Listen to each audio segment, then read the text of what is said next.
नमस्कार, यंग वार्ता न्यूज में आपका स्वागत है। शुरुआत करते हैं आज की हेडलाइन से। हिमाचल प्रदेश में बारिश का कहर, 158 सड़कें बंद, जनजीवन अस्त व्यस्त। हिमाचल प्रदेश स्कूल शिक्षा बोर्ड शिक्षा के उत्थान पर खर्च करेगा 125 करोड़ रुपए। भ्रष्टाचार पर जीरो टॉलरेंस नीति पर काम कर रही है भाजपा, बोले सुरेश कश्यप। हिमाचल प्रदेश में कोरोना का कहर जारी, हिमाचल में 36वीं मौत, हमीरपुर में महिला ने तोड़ा दम। गरीबों का राशन डकारने वाले 125 फर्जी अफसरों के खिलाफ दर्ज होगी एफआईआर। हिमाचल प्रदेश में ग्रीष्मकालीन व शीतकालीन स्कूलों में एक साथ मार्च में होगी वार्षिक परीक्षाएं। सिरमौर में कोरोना का ब्लास्ट, आज आए 36 मामले।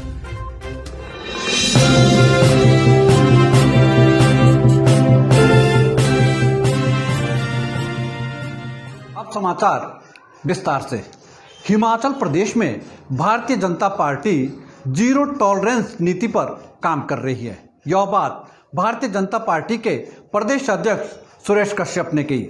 सुरेश कश्यप ने कहा कि भ्रष्टाचार पर हिमाचल प्रदेश सरकार द्वारा जो कार्य किया जा रहा है वह बेहतर है। उन्होंने बताया कि हिमाचल प्रदेश में कांग्रेस द्वारा जो भ्रष्टाचार के आरोप लगाए जा रहे हैं वह पूरी तरह निराधार है। सुरेश कश्यप ने कहा कि हिमाचल प्रदेश एकमात्र ऐसा राज्य है जहां पर 100% घरों में गैस पहुंची है। सुरेश कश्यप ने बताया कि हिमाचल प्रदेश में भारतीय जनता पार्टी व सरकार के बीच बेहतर तालमेल है, जिसके चलते वर्ष 2022 में होने वाले विधानसभा चुनाव को लेकर भारतीय जनता पार्टी ने तैयारियां कर ली है। जो कहते हैं कि उज्ज्वला योजना को आगे बढ़ाकर किया गया, उसमें हिमाचल प्रदेश देश का पहला ऐसा राज्य बना जो पूर्ण रूप से धुएं से मुक्त है। और अन्य भी महत्वाकांक्षी योजना है जो हिमाचल प्रदेश में लागू हुई, आज उन सबका लाभ प्रदेश की जनता को मिल रहा है। बहुत सारी ऐसी योजना है, जैसा कि जनमंच का अगर जिक्र करें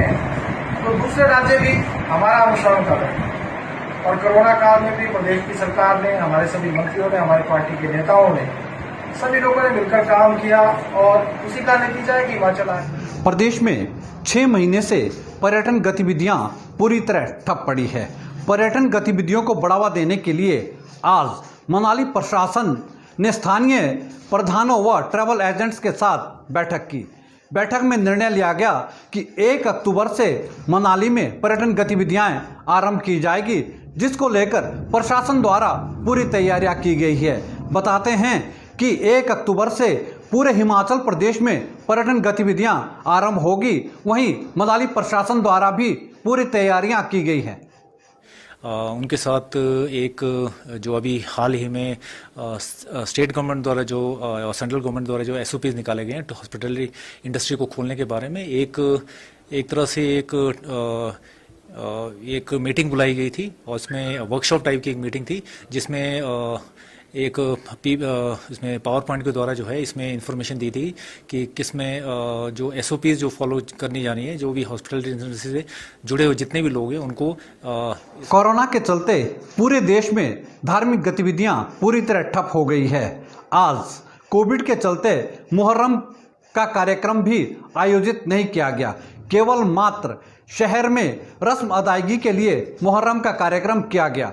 शहर में मुस्लिम समुदाय द्वारा मस्जिदों के बाहर ताजिए रखकर रस्म अदायगी की। आपको बता दें कि कोरोना के चलते कल बावन द्वादशी पर भी शहर में कोई कार्यक्रम नहीं हुआ। हमारे यहाँ मुहर्रम जो मनाया जाता था, हमारे चारों मोहल्लों के ताजिए अलग अलग समय से अपने अपने समय पर उठते थे और अपने अपने समय पर रखे जाते थे। तो वहाँ से दिन में ताजिए कच्चे जोड़ जुमा मस्जिद की तरफ आते थे और ईसा की मगरिब की नमाज के टाइम उनको करबला में ले जाते थे हम। ठीक है जी। आपके हमने सुप्रीम कोर्ट और जिला हदीस का लेटर की लिहाज रखते हुए पूरे सम्मान के साथ हमने ताजे। हिमाचल प्रदेश स्कूल शिक्षा बोर्ड द्वारा चालू वित्त वर्ष में शिक्षा के उत्थान पर 125 करोड़ रुपए खर्च किए जाएंगे। यह बात धर्मशाला में आयोजित बोर्ड की बैठक की अध्यक्षता करते हुए बोर्ड के अध्यक्ष डॉक्टर सुरेश सोनी ने कही। सुरेश सोनी ने बताया कि सरकार द्वारा स्कूलों में नमस्ते भारत अभियान कार्यक्रम आरंभ किया गया है। उन्होंने कहा कि कोविड के दौरान हिमाचल प्रदेश स्कूल शिक्षा बोर्ड द्वारा सभी स्कूलों में पुस्तकें उपलब्ध करवाई गई है ताकि छात्रों की पढ़ाई बाधित ना हो। अभी 2 ऑप्शंस दिए हैं सिलेबस कटौती के संदर्भ में। एक ऑप्शन ये है कि 30% सिलेबस कट कर लिया जाए, लेकिन जो सिलेबस कट किया जाए उसे पढ़ाया जाए और इंटरनल असेसमेंट में उन टॉपिक्स की जानकारी बच्चों को है कि नहीं है वो देखा जाए। साथ ही साथ एक और सुझाव आया है कि जो क्वेश्चन पेपर है उसमें 30% ऑप्शंस बढ़ा दी जाए, जिससे बच्चे का स्ट्रेस लेवल कम होता हो।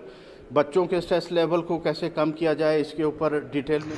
हिमाचल प्रदेश सरकार द्वारा पेंशन पर करीब 90 करोड़ रुपए की राशि व्यय की जा रही है।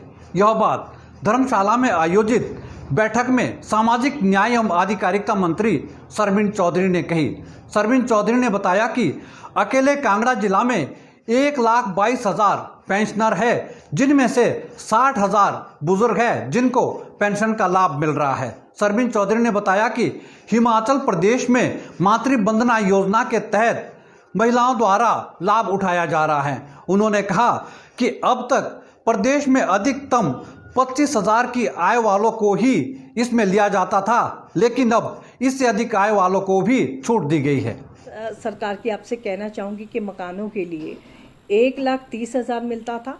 हमारे मुख्यमंत्री श्री जयराम ठाकुर जी ने उसको बढ़ाकर 20,000 उसमें ऐड किया और अब ये राशि जो है 1,50,000 ये हमारे अप्रैल से जो है उसको देना शुरू हुए हैं।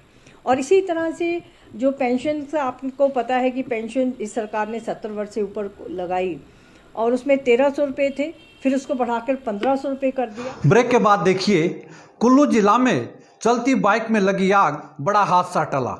मंदिर में रहने वाले व्यक्ति से चरस बरामद। एडीबी बैंक के प्रोजेक्ट से पर्यटन को लगेंगे पंख।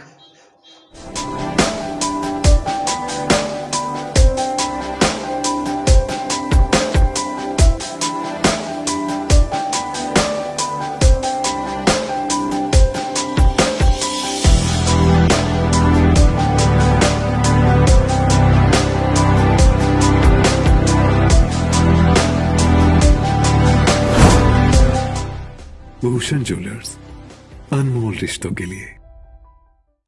ब्रेक के बाद आपका स्वागत है।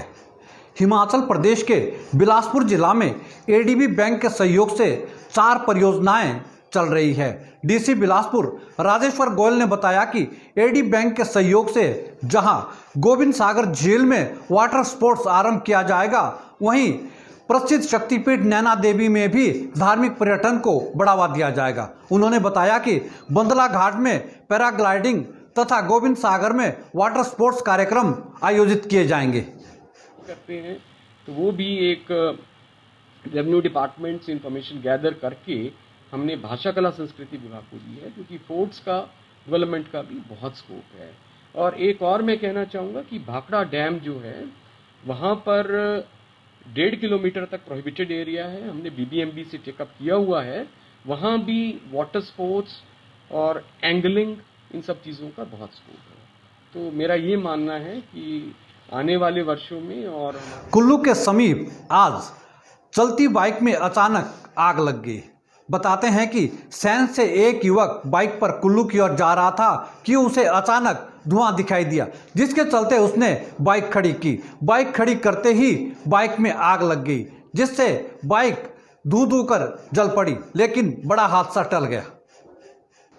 सुजानपुर पुलिस ने नशा तस्करों पर शिकंजा कसना आरंभ कर दिया है। आज सुजानपुर पुलिस ने शिव मंदिर के समीप रहने वाले एक व्यक्ति से चरस बरामद की। बताते हैं कि हरियाणा का रहने वाला यह व्यक्ति 20 वर्षों से शिव मंदिर में रह रहा था, लेकिन आज जब पुलिस शिव मंदिर के पास पहुंची तो उस व्यक्ति की तलाशी के दौरान चरस बरामद की गई। पुलिस ने मामला दर्ज कर छानबीन शुरू कर दी है। रेजिडेंट डॉक्टर एसोसिएशन हमीरपुर का कहना है कि हमीरपुर मेडिकल कॉलेज प्रशासन द्वारा कोरोना काल के दौरान डॉक्टरों को कोई भी सुविधाएं नहीं दी जा रही है।